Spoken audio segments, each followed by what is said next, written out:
Welcome back. I'm working on this 83 Ramcharger, but this applies to pretty much any first gen Ram that has a front sway bar.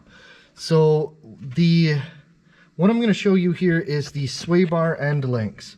If you've had one of these trucks with a factory sway bar, this is what the sway bar end looks like. There's a bolt that goes through, it bolts into this spring plate.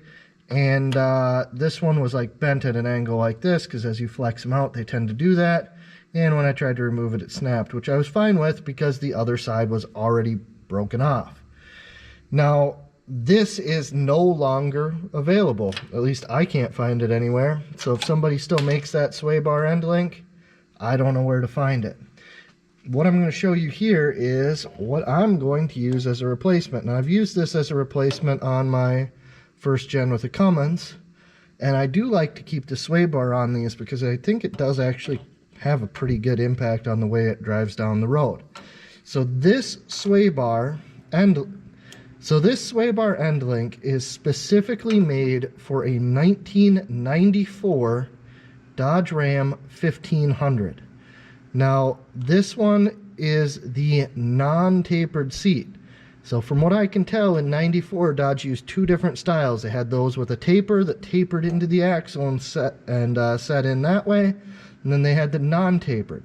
So this is our non-tapered end. Now, there's the part number right there.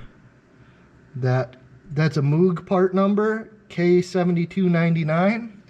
And that'll get you this non-tapered sway bar end link. I'm not sure how much longer these are going to be made either. I actually bought these on a closeout sale. I paid like $2.50 for each link. So I've got one for each end. Now, if you look at it compared to the original, whoops. So if we look at it compared to the original height, this is probably about 2.5 inches longer than the stock one. So like this Ramcharger right here that I did the add leaf, and it sits about 2 inches taller than stock. This one's gonna be perfect. So the one thing that I've noticed, and I've used these on my other truck, but I used a different brand that had the grease fitting in a different spot. These Moog ones have the grease fitting on the bottom. I'm gonna have to fill this up with some type of long life grease, take this fitting out, and put a plug in there instead of the fitting. But we'll be able to use this.